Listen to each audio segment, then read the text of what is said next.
Have you found yourself navigating a dark night of the soul? Are you craving a deeper connection with the divine feminine? Are you ready to integrate the balanced union of the masculine and feminine within? Then let's get started on the journey towards wholeness to reclaim your sovereign soul. My name is Cynthia Clarke. Over the past several decades, I have undergone many dark nights of the soul. My healing journey has been a reclamation of my sovereign divinity.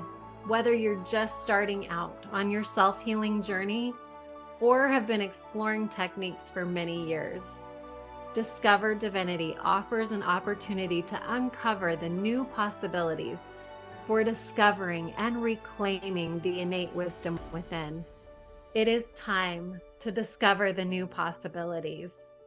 It is time to discover you.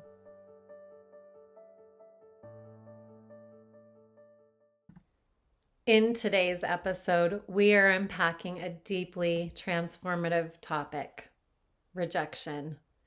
The type that challenges your very sense of self and identity, and when you're ready, can guide you toward healing and rediscovery. My guest, Jenn, and I talk about how embracing rejection can be a catalyst for self-discovery after religious wounding. We delve into the painful experience of feeling like you don't belong, and how paradoxically some of these darkest moments can open the door to reclaiming your personal power, spiritual freedom, and a deeper connection with yourself. Get ready to hear profound stories of healing, transformation, and how the hardest moments can become the fertile ground for reclaiming your true essence and integrating that sacred divine feminine and divine masculine from within. Let's get started. Welcome to the Discover Divinity Podcast, Reclaim Your Sovereign Soul. I'm your host, Cynthia Clarke. In today's episode, we are diving into a theme that so many of us have faced: rejection.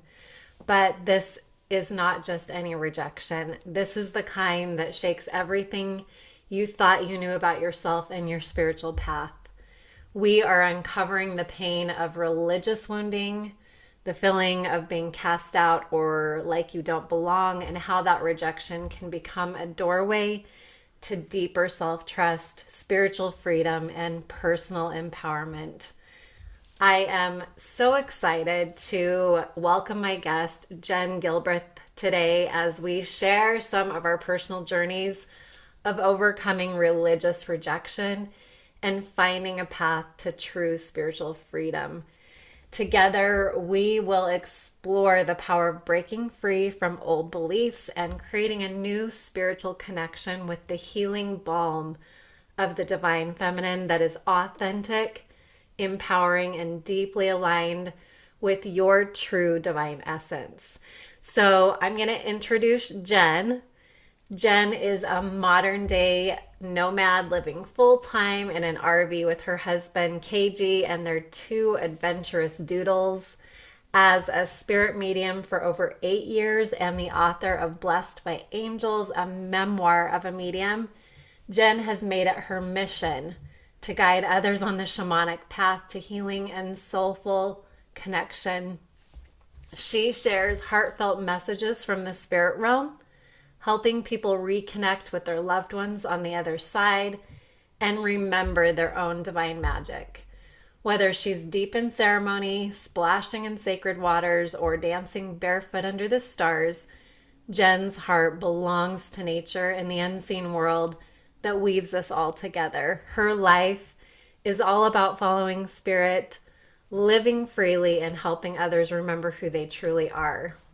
Welcome, Jenn. I am so excited to have you here. Thank you. That was such a beautiful introduction for Yes. everything we're going to be talking about today. Yes, and I'm very passionate about this topic today, and as we have conversed with one another, we both felt it was so important for us to be able to use our voices to be able to help so many individuals out there that are going through similar journeys so that they can feel the safety of kind of moving through a dark night of the soul, per se, and coming through on the other side. And we're really going to explore how to break free and come back into that sovereign soul. So, rejection really is a deeply personal experience for all of us, and it can affect many aspects of our lives, whether it comes from our family, our social circles, or the institutions that we belong to. And like I said, we're focusing on the painful rejection that arises from religious wounding and trauma.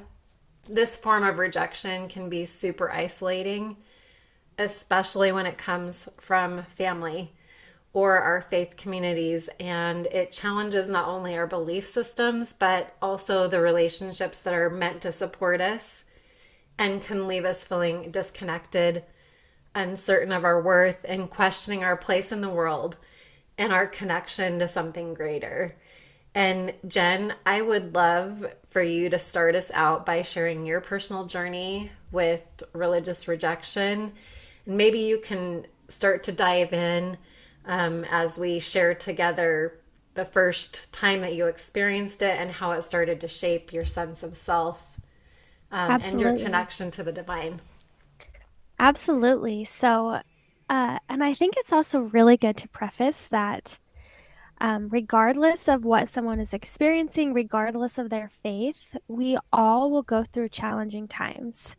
And as we've been preparing to talk about this, Cindy and I both have felt very empowered by the essence of not wanting to hurt anybody by talking about these things, but by just having a different perspective, because everyone's perspective with religion is different.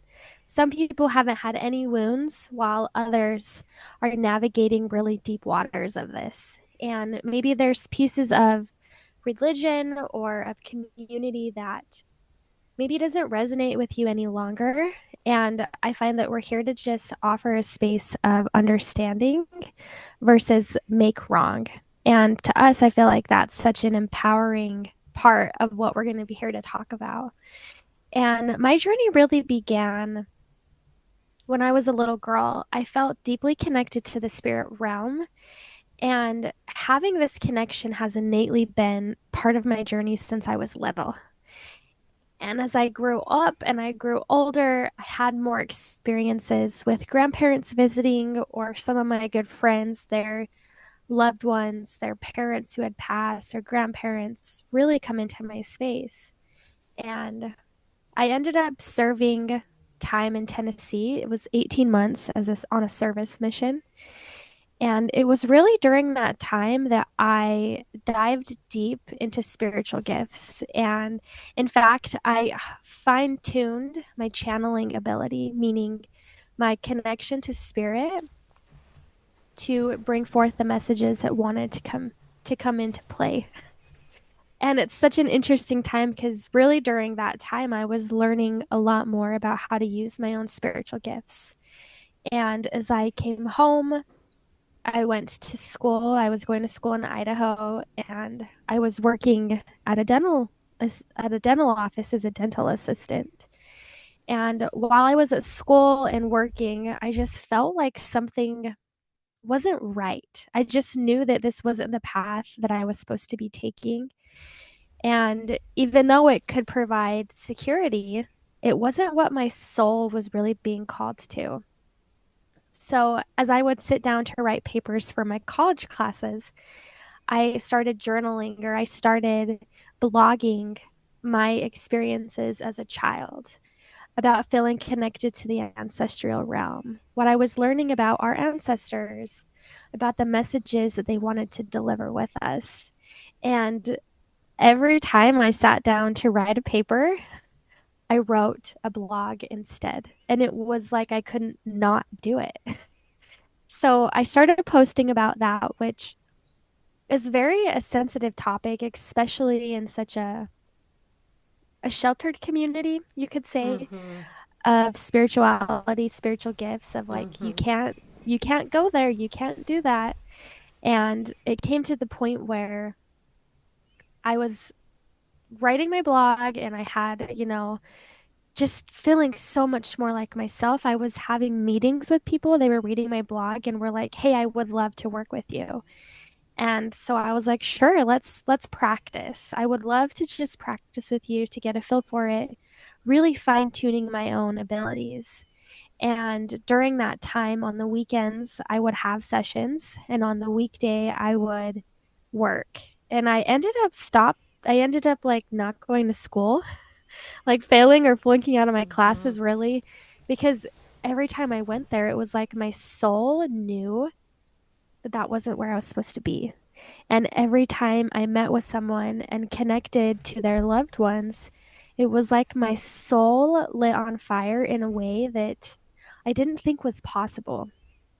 And it was really a sense of coming home. And during that semester, I had a church leader. He called me in and wanted to talk to me about what I was doing. I think one of my roommates had turned me in, you could say. Mm-hmm. And he asked, I've heard that you've been talking about this and I want to hear your experience. And so I was just sharing um, how I felt like God was guiding me to do Mm-hmm. this. And no matter what else I did, I knew in my heart that this was what I was supposed to do. And it's interesting because during that meeting, he essentially told me that if I continued down this path, that I would never find somebody to get Wow. married and no one Mm-hmm. would ever support this decision. And that I needed to focus on what it would take to become a good mother and Mm. hone in on my even like going to school for like home economics is essentially what he told me. Wow. And this was what year? Because that's seems pretty outdated. It's like, In 2000, I believe it was 2000, I want to say it was 2018. Yeah, oh my in goodness. 2018. Wow. Yeah. A pretty bold statement to make in Yeah. 2018. Wow. Yeah, and I do honor that role, right? Like Mm-hmm. Me I do too. feel that it's such an empowering and important role, but I don't think it is the only thing that we're supposed to be doing. Yeah, well, it was taking one of your innate spiritual gifts and trying to shove it in a corner, and Yeah. telling you to get back inside of a box. So I bet that Yeah. felt very confining for you. Yes, and I'm a Taurus, so, Mm-hmm. it's a little bit more stubborn. That well, and it's And a strong, bold energy as well. So, yeah, and it was after that, I remember walking out and sitting in my car and I was just like sobbing. mm-hmm. It's like, God, how dare you? Like, how dare you send me this gift, make me feel so called to it, and then have me feel so rejected. Mm-hmm. I I was so angry. And I just remember God like literally sitting in the car net, like in the seat next to me Mm-hmm. and being like, "Well, do you trust me?" And I was like, "Well, yeah, I guess. I've based my whole life on this. Yes." Mm-hmm. And it was at that time I just knew it was time. It was time to change the chapter. And mid-semester, I moved out. Within a week of talking to the bishop, I moved out. I moved back home and I started doing sessions. And Mm-hmm. I went to a energy conference that I had a booth at, and I didn't really know what to expect, but within the first 30 minutes, my entire day was booked to Mm-hmm. do like 20-minute readings. And it was so empowering and so um, scary at the same time. Mm-hmm.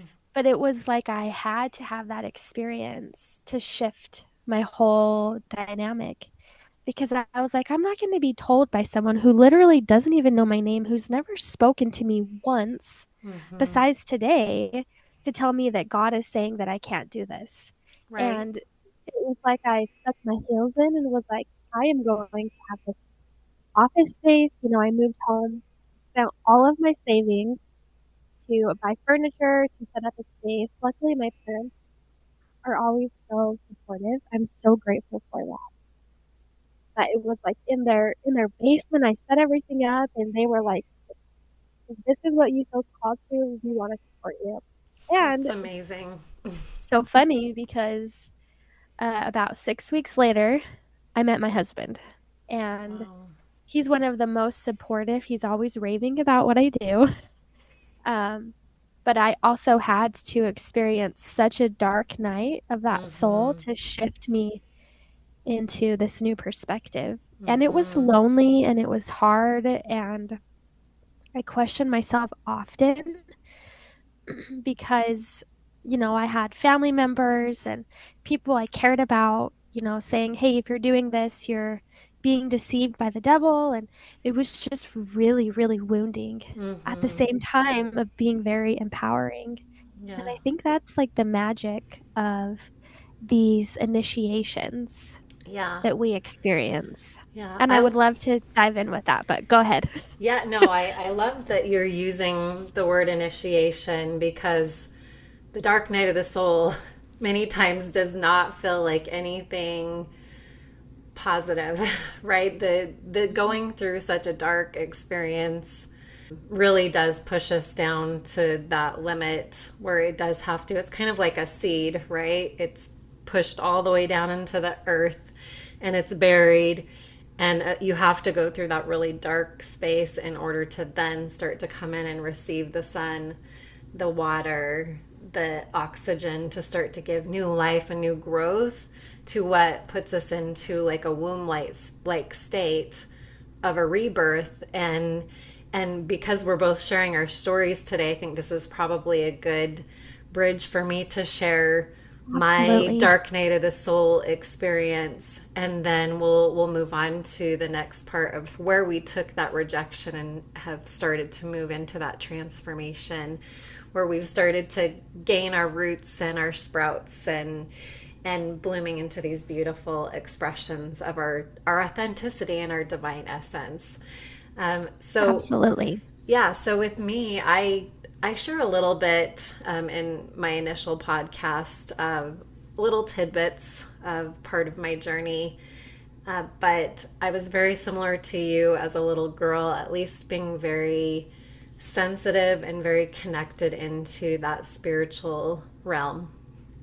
They were hard things to understand at that time because I was so little and there weren't individuals that could help me navigate what was going on, especially in going through an early childhood trauma that then created, I think, even more of a connection to that other side, but not knowing how to navigate it. And so as I went through some difficult times, I went through the loss of my father, autoimmune disorders.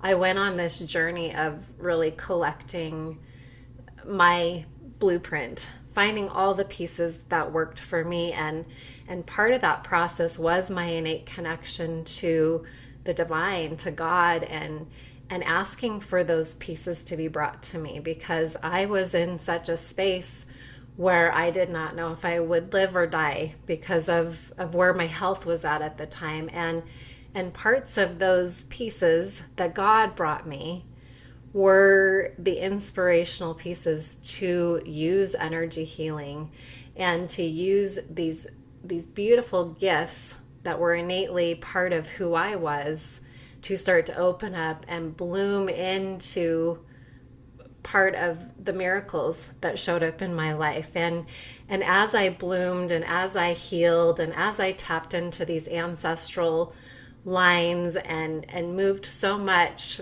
from the DNA, the RNA components of the cells, my body healed.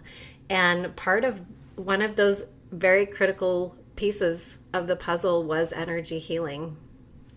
And I gained such a love and a respect for this process, became certified in so many modalities because I watched the miracles of my own healing and knew that this was a part of my path. It was a part of my passion. It was like the firefly to the light energy where you were like, wow, this is in alignment with what I'm supposed to be doing on the planet. And as I had gone through self-discovery, opening up into my spiritual gifts.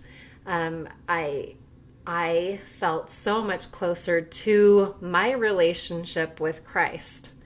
I started to have such deeper love of what the pure love and healing light of the divine was. And I started to recognize different parts and pieces as my journey went on, how there were certain things that didn't line up with that pure love and that light. And I started to see the aspects of fear and shame be used in so many manipulative tactics that really started to violate who I was.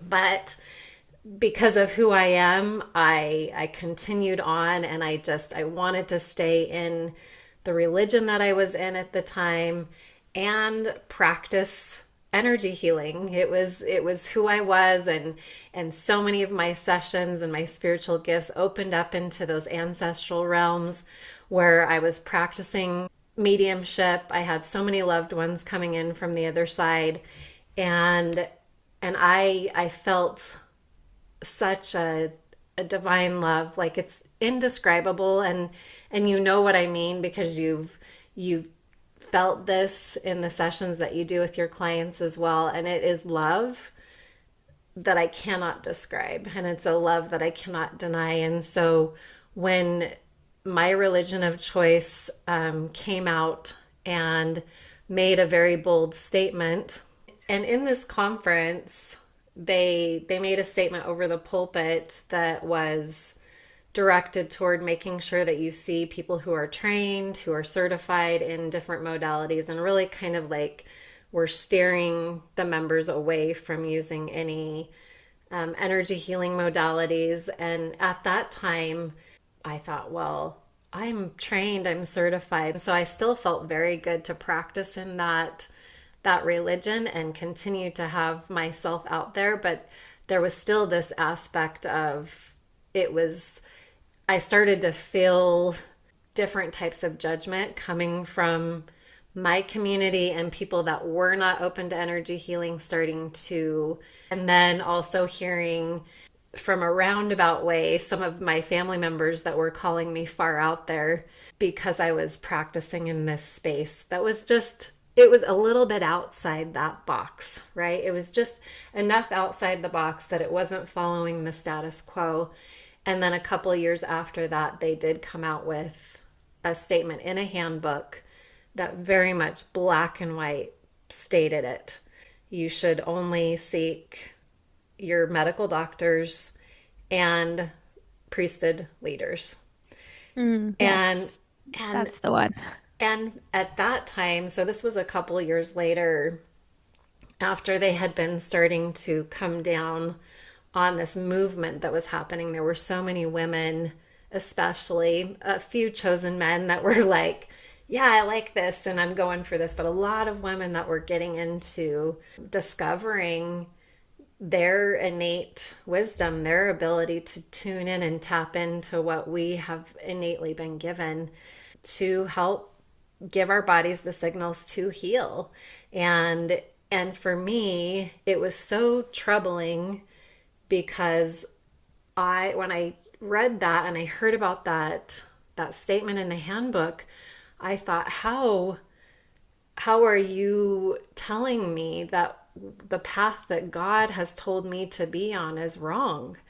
This was the path that God led me to receive miracles. And now you're telling me that it's not okay, that I have to go into a system of the medical field, which I have respect for the medical system where it holds space. But there were so many experiences that I had in the medical system that were damaging for me, that caused me more problems. And so it was not the all-out 100% answer for me. There were so many other alternative things that I had to do, including parts of the energy healing that were part of my puzzle to heal and to find the miracles. And so it was very contradictory to, that was the path I was trying to lead. I was seeking the medical help in my early 20s. I was going to my priesthood leaders, and I was sicker than ever. And I could not live that life anymore. And I was so determined in my 20s to say, this is not who I am. This is not what I am supposed to be on the planet. And that was my journey to put my puzzle pieces together. And that was my divine connection where I felt so led and so called to be in this. And so then I found myself, I just remember sobbing. I was taking about just sobbing and going, I just do not understand. But it was also kind of like that moment or that shaking that then started to put together these other pieces that I had just put on a shelf. I kept putting things on a shelf that I was like, nope, that doesn't feel right. That's violating to my integrity and my values of pure love. But I'm just going to put it on the shelf because questioning or living in alignment with my intuition was never the final answer. I always had to go back to the final answer that I was given in that organization. And so when I hit this point of going, these aren't matching up, that's when I really had to start being okay with asking the questions to go, okay, it and it was so hard, but it was almost like the same thing for you where you felt so determined. You were like, no, this is what I'm supposed to be doing. This is what God has called me to do. And it's kind of like a moment where we both had to just step out of that box.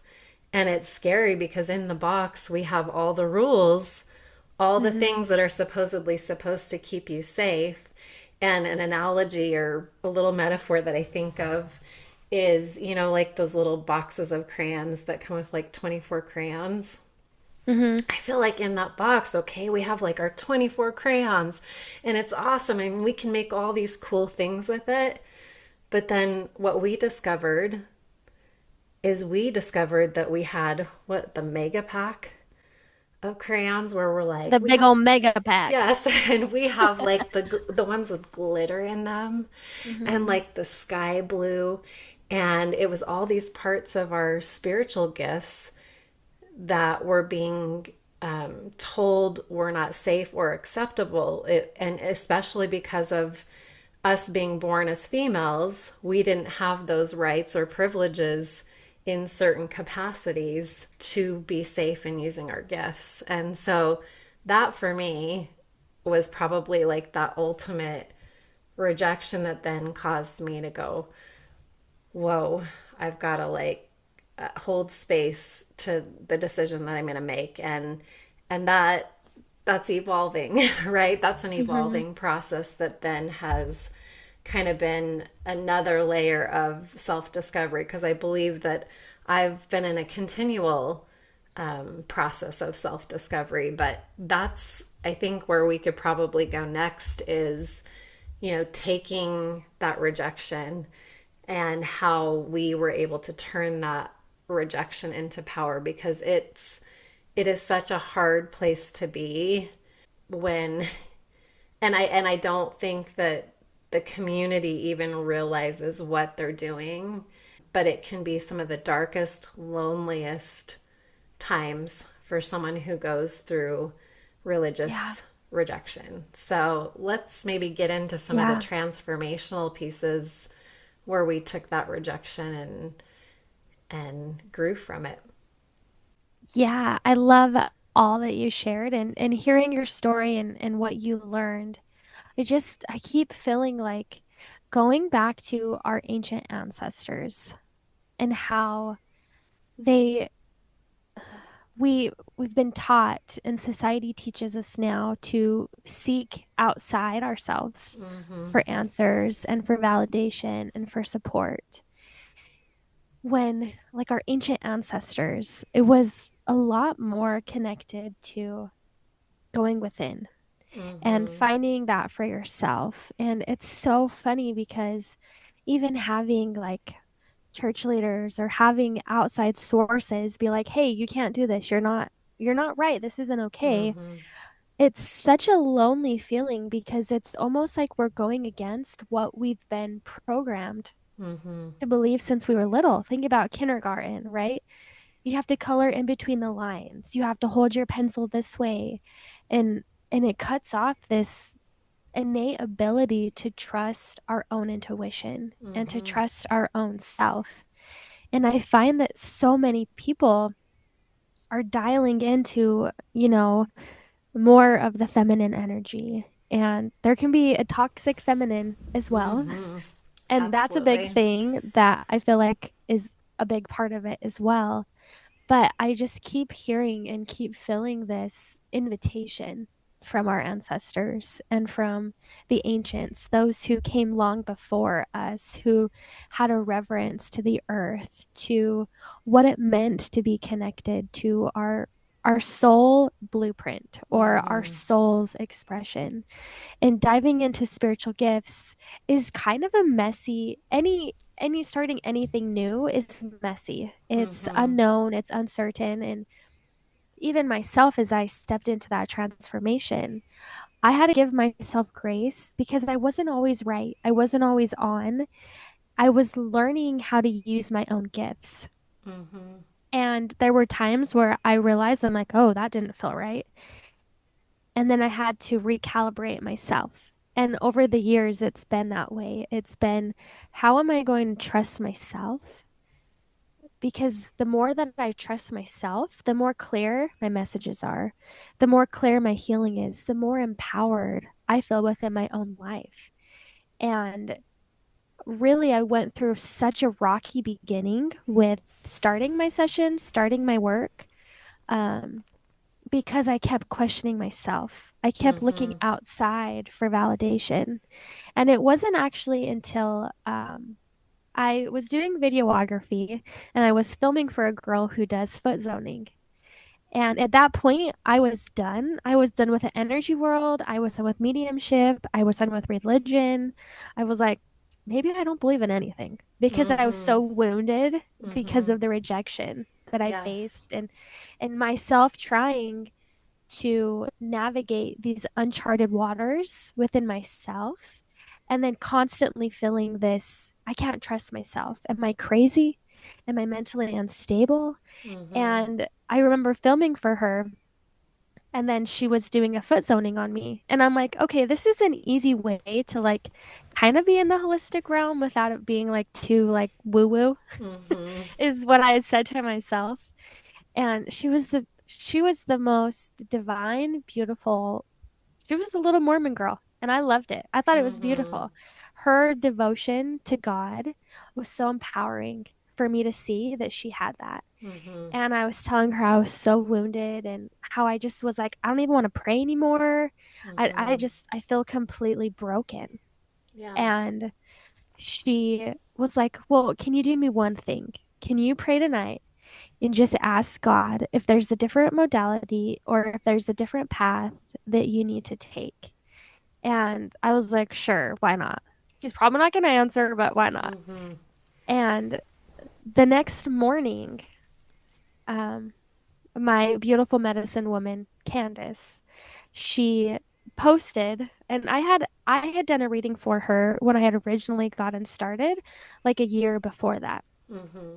And she had come to me. It was just like such a cool experience. But she wrote on a Facebook post that she was going to be taking students to dive deeper into shamanic healing.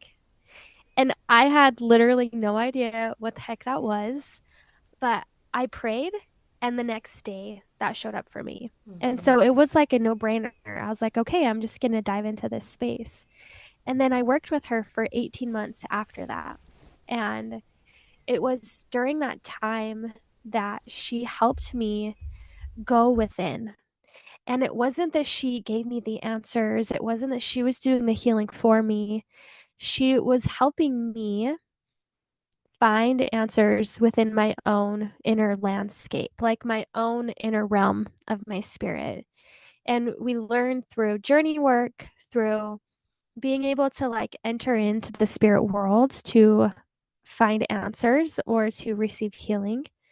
Um, that took place. And at first, I was so uncomfortable with the idea of connecting to God, with connecting to Jesus, because I had felt so much rejection in that regard.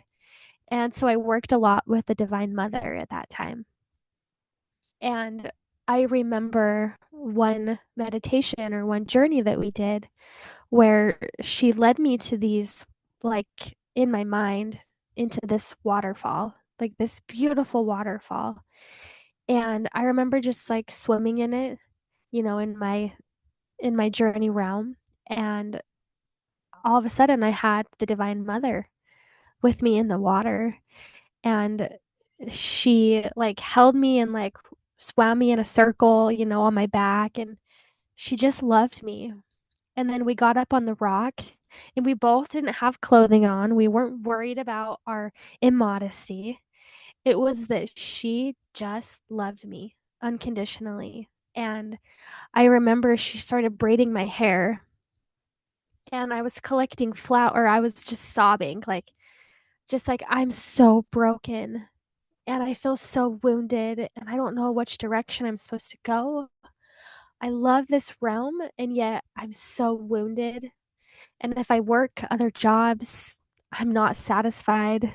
And after I look down as I'm like crying to this Divine Mother, I see these wildflowers blooming where my tears landed. And so she started having me hand her different flowers. And as she handed me these different flowers, um, she put them in my braids. And then she brought me over to the waterfall, and I looked at myself in the water falling like a glass mirror. And it was such a touching and such a powering and such a healing perspective where she was like, all you need to do is trust yourself and trust the wisdom that comes within. And I'll never remember how that shifted who I was. And it was after that that I've been able to bridge in and to really have a different connection to the divine masculine as well as the divine feminine. And I felt like both were necessary and I felt like both were needed for my own soul's empowerment. But it wasn't until I was completely broken and completely like at the core of like, I am nothing, I have nothing, please help me, that I was able to rebuild and come home to who I am in a much deeper and more empowering way. It's crazy who I was. Mm-hmm. That was what, 2000. I started working with her in like 2020. So it's been quite a few years, like 5 years. But ever since then, I have like who I was 5 years ago and who I am now is completely different. What I Mm-hmm. believe, how I view the world, how I communicate with the earth is absolutely a whole different human.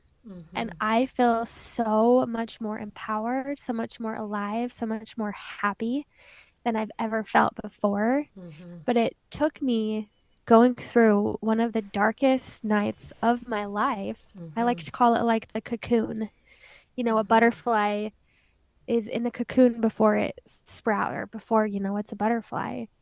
And I call that the dark night of the soul, that cocoon, where it was Mm-hmm. like my soul was being supported, and yet it was the most uncomfortable growth I have ever experienced. Mm-hmm. And we all go through those times. And I look at those as initiations, like we talked about, or Mm-hmm. these new initiations into a deeper, more profound sense of self, going within your own inner realm, your own Mm-hmm. heart, your own connection to God, to Mother Earth, to your loved ones, to find those missing pieces. And it's not going to somebody else, but it's going within to Mm-hmm. find those things, which was the most empowering.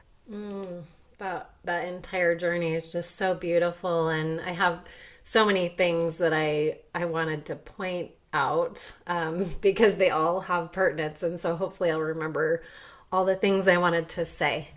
Um, so, so looking at the dark night of the soul and this process, right, that we're calling the womb, we're calling the initiation, it is very uncomfortable. And if you think about labor for a woman, you think about labor for a baby, that is a very uncomfortable process. But being able to know and understand, you know, especially for the listeners out there that are going through this, they may be in different phases.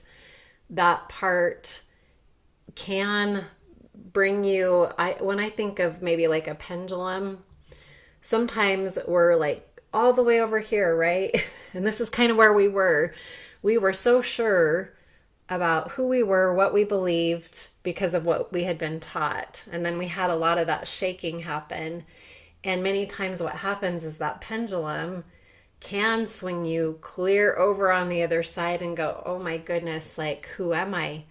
What do I believe? What is out there? Is there anything out there? Like, do I even like gemstones anymore? Like, and you do kind of go into this deep crumbling where you have to go into a questioning and questioning your spiritual gifts, questioning all of it. And that is the dark night. And being Yeah. able to honor that, where you did swing all the way over here going, who am I? What do I believe? And I think that that's just a very normal part of the process, even though it is one of the most difficult parts. Absolutely. And when we And go, oh, go ahead, Jen. oh, aside with that, it's almost like too we have to experience that. Mm-hmm. It's almost like we have to experience such a loss to refine ourselves. Mm-hmm. And whether that be with spiritual wounding, your spirituality, religion, whether it be with your own sexuality, whether Mm-hmm. it be with your career, right? Like this dark night of the soul, this cocoon doesn't necessarily only have to be stemmed from religious wounding. That's what we're Mm-hmm. talking about. But it can literally be from not feeling safe in the body. It Yes. can, there's so many different avenues, but it's almost Mm-hmm. like the more that we resist this unknown, a lot of times we're actually being called to embrace our biggest fear. Mm-hmm. And Jesus teaches that. May your fears become strengths. May your Mm-hmm. weaknesses be strengths, having fear, faith over fear. And it's not about hiding from the fear, it's literally about embracing it. If someone's Mm-hmm. questioning, what is my sexuality? It's like, oh, I can't go there. I can't even look at that. Well, no, if you look at that and you think, yeah, well, what is it? And give yourself loving curiosity, you Mm-hmm. may actually find that what you feared isn't actually your truth, but it's calling you to dive deeper Mm-hmm. into what your soul came here to experience. Mm-hmm. And to not make it wrong, but to look at it with loving curiosity. Yeah, and taking like the perspective of feeling like we have to know everything, be certain about everything, and flipping that upside down and being okay with the nothingness, the complete unknowing, and becoming childlike again, because I do believe that that's part of the rebirth, the initiation, Mm-hmm. the womb that we go through is coming back into that true essence of who we are, because when we were born, we came to the planet, it was all intact. We were innately connected to the divine and that pure love source, and it comes through our programming, our genetics, all of those different things that then put these blinders on us, where Mm-hmm. it brings us through a forgetting. It brings us through that process where we start to get further and further away from our own intuitive gifts, our own connection within, and then we move into the outside. And so we have to just go right back through that same process in all the many different layers. And so when you were Mm-hmm. talking about seeing the foot zone lady that was really practicing in her beautiful experience of where she was at, I thought about myself and running the business that I did. You know, Discover Divinity is all about finding the divine, but also finding that divine within. And I did that in a space that was very, I see myself as that foot zone therapist, really connecting into what my belief system was at the time.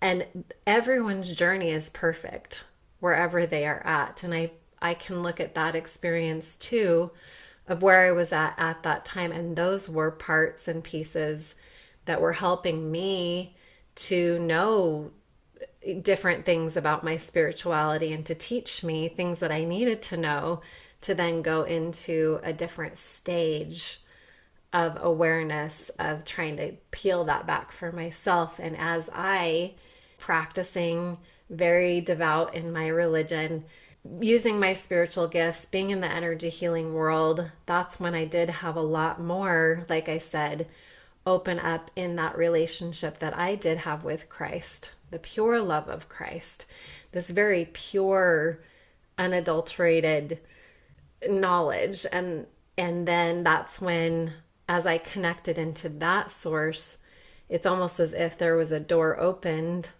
when I connected into that pure Christ frequency, that it bridged into the feminine, it bridged into the divine feminine, and working very much with so many individuals in that very highly religious space to bring them back to the divine feminine, because in at least many spiritual communities, the divine feminine has been wiped from the planet, and we grow up in religions that teach male patriarchy. We learn about a male god. We learn about everything being about the men, and their keys and their connection. And we as women, have had this part of ourselves taken from us via the Roman Empire, at a very transitional stage in history where the divine feminine was wiped from the planet. And for thousands and thousands of years, we haven't had that yet. In the work that I have done with very many highly religious individuals who have a desire to follow God, they are craving the connection with the mother, craving. It is a part of them energetically. I have, for at least the past decade, in the work that I have done, it is people who have been so much just wanting that part of themselves. And I share in my initial podcast, part of my journey, losing my father on a physical level. It was like an adopted child because we didn't speak much of him. It was just the way that I moved through it. My mother moved through it. It was kind of like, we don't talk about Bruno. And I got into my 30s and yearned and missed my father and had such a spiritual connection to him, but I did not know him on a physical level. And I had to go through a journey of self-discovery to know my father. And so I discovered different things about him. I collected memories, and I started to put the pieces together like an adopted child, that I knew some of my quirks were from him. And I started to learn these personality traits or things that finally put it together for me on the physical level. And when I started to realize, that brought me so much healing. When I finally let myself lean into grief, to go into all the really hard parts about never having him, and to finally have him again in my life, was so healing for me. And then coming into this other layer of a dark night of the soul, to come into a space where so innately, spiritually, I am like, it's just a part of me, the divine feminine. Like, it's something that I feel so passionate about, and it's a part of who I am. But it is kind of like that adopted child, right? It's who we know it. It's part of our divine essence, but it's something that has been taken off the planet, and we don't talk about Bruno. We don't talk about Bruno. And let's even talk about the fact that the triple goddess was the source of connection. You had the Mm-hmm. mother, the maiden, and the crone. Mm-hmm. And they A each trinity. had, yeah, oh yeah, they each Uh-huh. had their own role, their own wisdom. And Mm-hmm. then that was overtaken, Yes. like you just said with that. And we don't even Hugely. talk about the triple goddess. And Yes. how interesting is that? And with grief acts just the same, right? Mm-hmm. Grief can literally push you into such a darkness to Mm-hmm. find hope or to find peace. And I found that with delivering hundreds of messages is so often losing someone so important to them was the launch pad Mm-hmm. into their own soul's essence of spiritual gifts, of connection.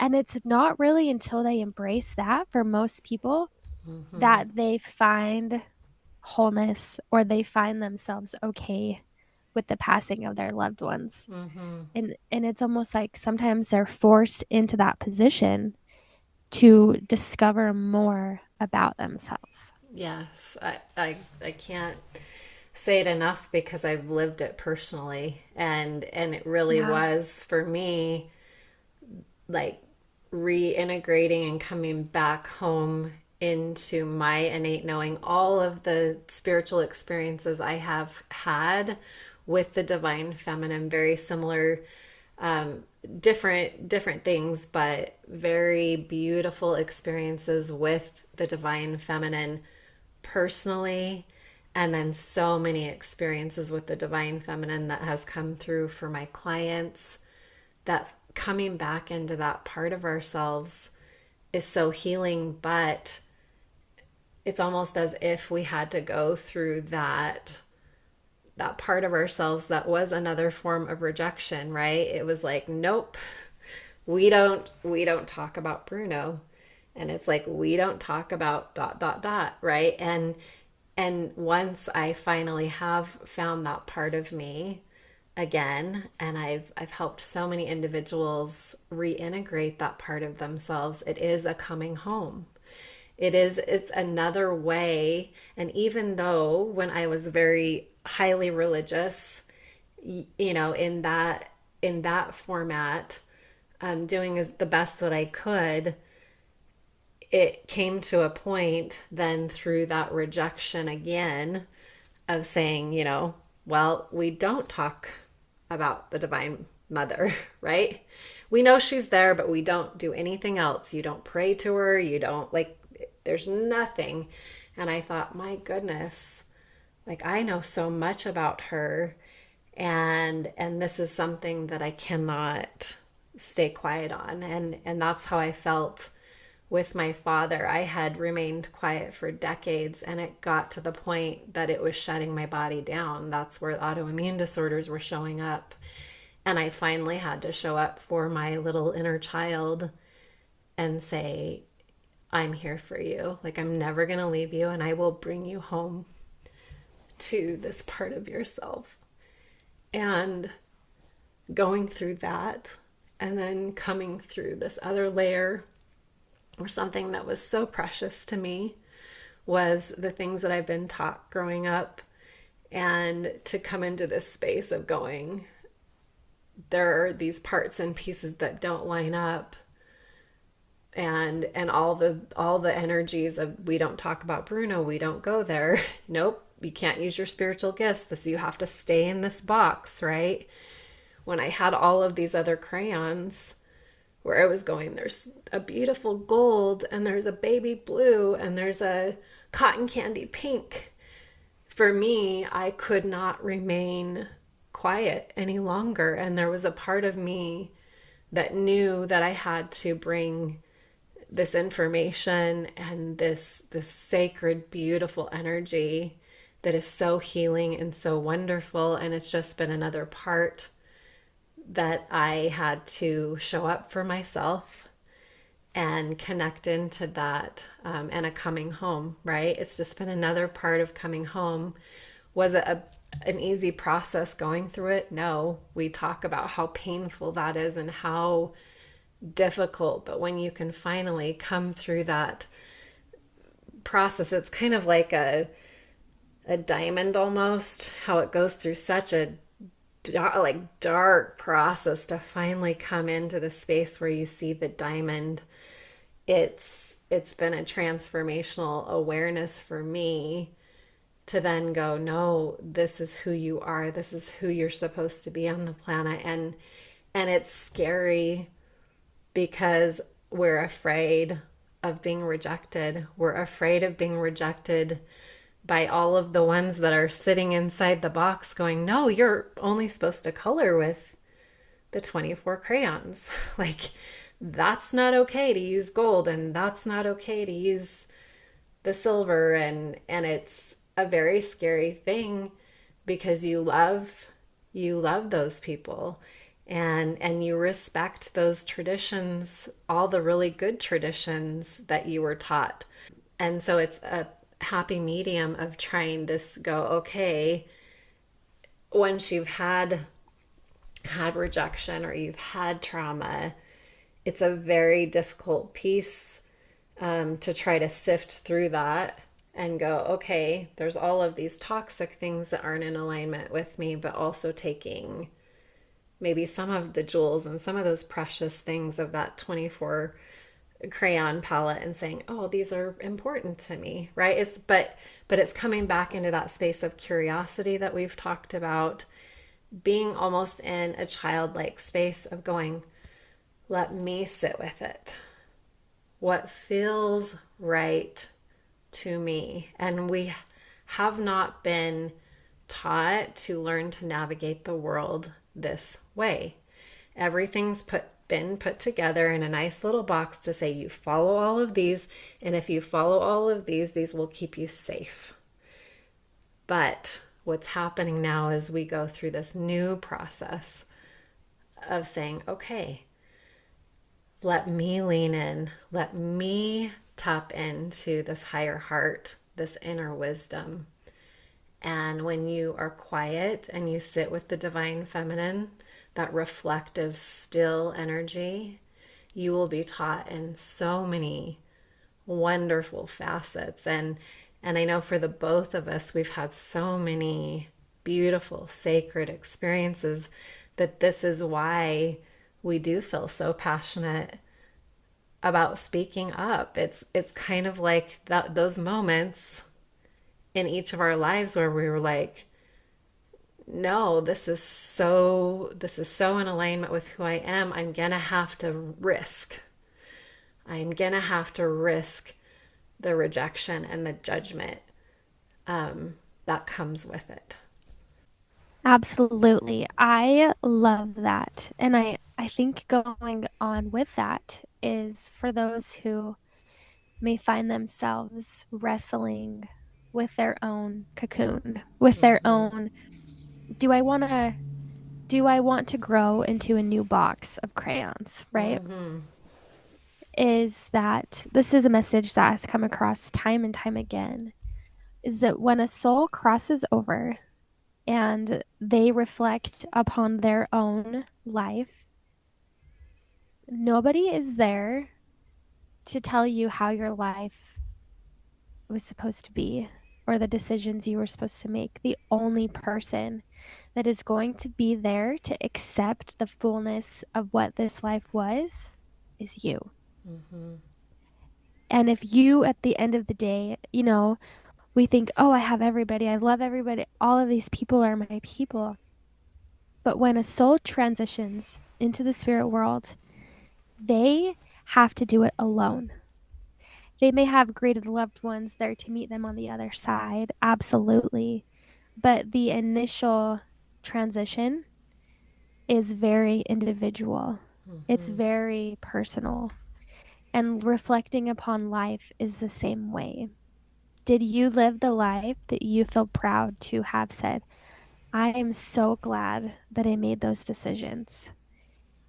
And really, if there is this new part of you that wants to come online, whether it be spiritual gifts, whether it be a new version of yourself, whether it be a new career or a new step in a different direction, moving somewhere else, the real question is not what are people going to think, But the real question and the real invitation is, at the end of the day, what am I going to think about the decisions that I've made and the person that I have become? Not the list of things that I've done, but at the end of the day, do I feel fulfilled with the person looking back at me? And there are going to be times when we don't feel that way. Mm-hmm. And then that is also an invitation, I would say, to slowing down and to turning off the cell phones, to turning off Netflix, of binging shows and scrolling online aimlessly. And really a time of like, okay, go sit under the stars, go sit outside, be with nature, be in the moment of connection. Because we also chose Mother Earth, we chose to come here to experience connection with Mother Earth, I believe, as well. Mm-hmm. And that's part of it, is like anywhere in the whole entire cosmos, we chose Mother Earth. We chose Gaia, this divine feminine energy. Why?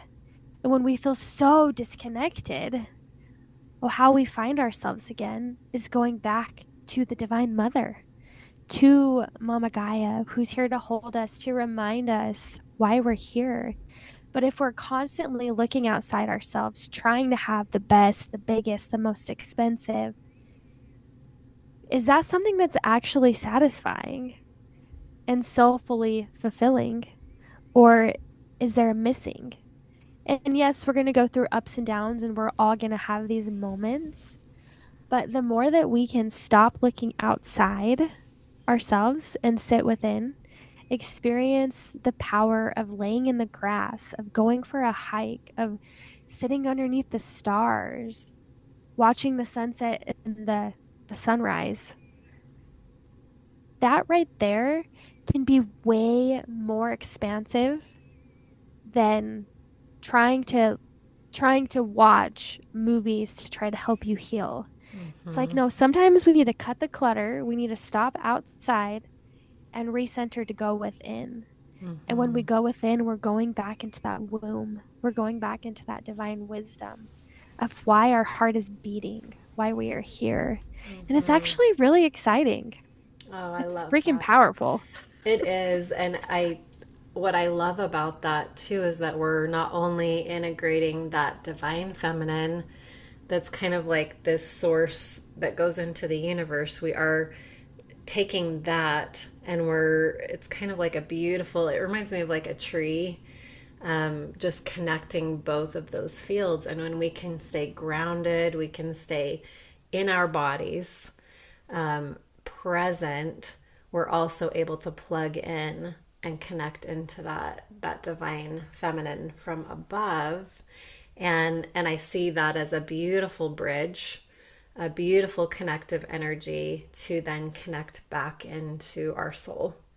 And it's between those two energies, right? We're talking a lot about the divine feminine, we're talking about Mother Earth, but I also am very passionate about integrating that feminine energy with the masculine, because I feel like Yes. that, Yes, yes, yes. yeah, the masculine, I mean, we, like you were saying earlier, and on other podcast episodes that I have, I'd go into the toxic masculine, the toxic feminine impacts and ego wounds that we all carry.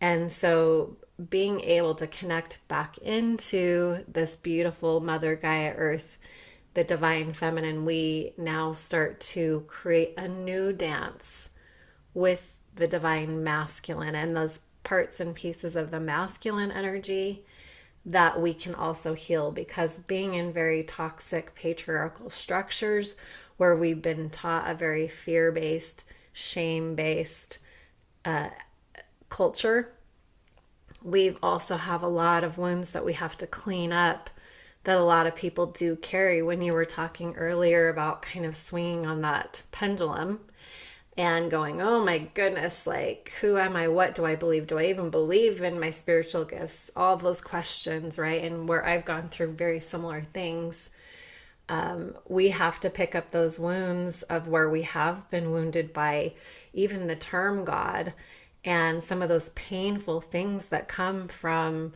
deceit and lies and the scary parts. And so something that I felt like I needed to share today was something that I experienced recently. Was I share the Santa Claus story just because I feel like that's a very great way to describe kind of the society that we live in, with where we are told, okay, Santa Claus is coming to town, right? And we tell kids, you better be good, like you've got to be good, otherwise you're going to get a lump of coal. And so we have the lump of coal at our daunting, psyche going, oh, I don't want to do anything wrong or say anything bad because I don't want coal in my stocking. I want presents. And so there's a fear-based, shame-based, vibration that we have moving through the planet, not only in our religious structures, but our familial structures, our societal structures, of where we use the fear and the shame to threaten, to make people feel afraid, to choose certain things, even if it's not in alignment. And so I was kind of being faced with some of these wounds of looking at, wow, like in many of my structures, I've been threatened. It's like, well, we don't talk about Bruno. We don't practice certain spiritual gifts, right? Like if you do that, then ... right? You can just fill in the blank. And so it was kind of like this, I saw this big lump of coal in my vision, and I was like, that was scary. I had to sit, we were talking about facing those shadows, facing some of those things that feel really, really scary to us. And so I sat with the coal. And then it's almost as if the coal morphed. And when I was talking about the diamond earlier, you think about the diamond in the rough, right? And it's almost as if we've kind of had to go through the rejection. We've had to go through these societal pieces that have happened so intensely that they're like, it's such an opposite of what pure love and healing light is the fear and the shame and the manipulation. And I had to sit with that coal, and then I watched the coal almost become a diamond in the rough. And so I watched all that black goo come off, and I actually was being presented with a diamond to have to go into that fear. The fear of going, oh, you better not use your spiritual gifts. You better not show up and be authentic and be true to yourself. You better not talk about the divine feminine. And I had to sit with that, and I realized what I had lying in my hands was a diamond. And it's very, very scary to go into all of the stories, all of the illusions that we've been taught. But when we sit with the fear and we sit with that lump of coal long enough, we sift in the womb of Mother Earth and that divine feminine that's so loving. And it's such a pure love that then we really, truly, and innately see who we are. And we're perfect, beautiful, just as we are in our existence. And when we are fueled by pure love rather than fear, we naturally want to show up on the planet doing good, being part of this process on the planet that raises that vibrational frequency. But it's when we are in the lower frequencies of shame and fear that we aren't productive. We aren't productive. We're spinning our wheels. And so that really was an aha for me, to finally just lean into that shadow and go, okay, you got to stay true. You got to stay true to that diamond that you're holding. And so that was a powerful process that I went through, going through the transformation to reclaim my spiritual path. I love that analogy. I find that there's so many different ways to look at that and to take it. And really, I just think that we each come here to discover our own diamond. We each come here to discover our own essence and to explore who it is that we are and what we came to really make the most of this human experience, make the most of this meat suit that we're in. And I always fall back on the saying that there's nothing unholy about being human. Mm-hmm. And to me, that is such an empowering experience that we can look at those parts of ourselves that we've hidden or those parts of ourselves that have been deeply wounding, and we can apply grace and happiness and joy and loving curiosity for why we feel like we have to hold ourselves so strictly in those ways. And it's such a beautiful reminder that this time here on earth is so limited, and we get to become the creators and creatresses of the life that we live when we decide to step out of letting other people tell us how life needs to be and take responsibility and ownership for our own choices, regardless of what hands we've been given in this life. Absolutely. I love that, just as kind of like encircled everything that we covered today. And we really did explore such a transformative power that rejection can be, and use that as a catalyst for spiritual growth and personal empowerment. So thank you, Jenn, for sharing your story and coming together, honoring my story. It's been a beautiful journey today, and it's not the last time this audience is going to see us together. We've done a couple things in the past, and we've got a few things up our sleeves for the future that we're super excited about. So excited about it. Yes, so we actually have an upcoming online gathering that we wanted to talk about before we close today. And we are calling it Sacred, Wild, and Free, Dancing with the Rhythm of the Divine Feminine and Mother Earth. And is there anything that you want to talk about with this upcoming online gathering that we're going to be doing?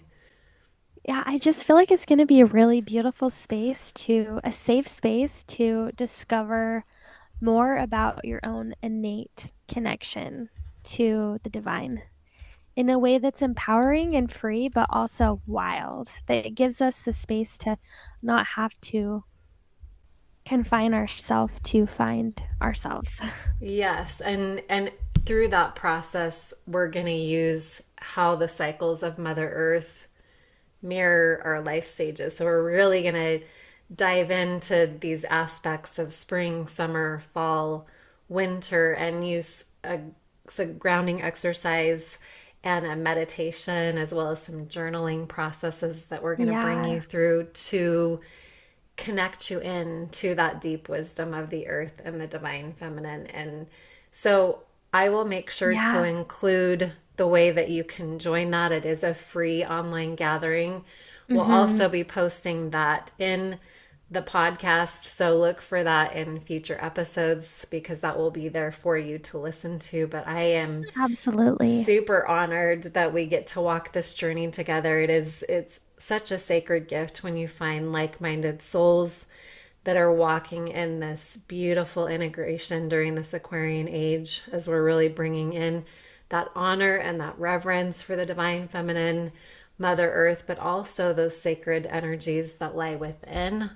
So Absolutely. I really appreciate you joining today, but definitely look for the both of us coming up together. So thank you, Jenn. Yes. Thank I, you. Thank you for this yes. opportunity. And it feels very exciting for us to do this online gathering as well to just bring a different space of the cycles and honoring the cycles within us and the cycles that are patterned, and it feels really rewarding. And so we would love to have you there. And I'm so grateful for you and for the messages that you share and the hope that you bring people. So thank you for just allowing me into your little slice of heaven. Yeah, thank you. It's been a beautiful episode today, and what a beautiful reminder that rejection is not the end. It's only the beginning of Yes, reclaiming your spiritual path. And if you've ever felt isolated or lost due to rejection in general, but especially religious and spiritual rejection, know this, that you are not alone. Rejection is often the universe's way of guiding you toward deeper truths and inviting you mm, to reconnect in with that divine essence, the wisdom that lies within. And the divine feminine offers such immense healing, helps us transform painful experiences into these stepping stones for growth. So thanks It's beautiful. again for being a part of this powerful conversation today. And until next time, remember that you're whole, you're worthy, and you are divinely loved. And we'll be back again for some amazing content in the future. So thanks again. Thank you for listening to the Discover Divinity Podcast. If this podcast resonates with you, I invite you to check out discoveringdivinity.com. You will find resources to reclaim your sacred, sovereign spirituality. Here, you can join the Discover Divinity community, where we have free online community classes, as well as done-for-you courses and programs. Navigating the unique personal path to wholeness can feel overwhelming at times. If you would like further support or are ready to take your healing empowerment to the next level, I offer one-on-one intuitive sessions in a variety of different packages where we will discover, release, create, reclaim.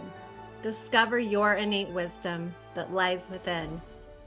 Release the imbalances that prevent you from living your truth. Create harmony in body, heart, mind, spirit, energy, and relationships. Reclaim your sovereign soul. It is time to discover new possibilities. It is time to discover you.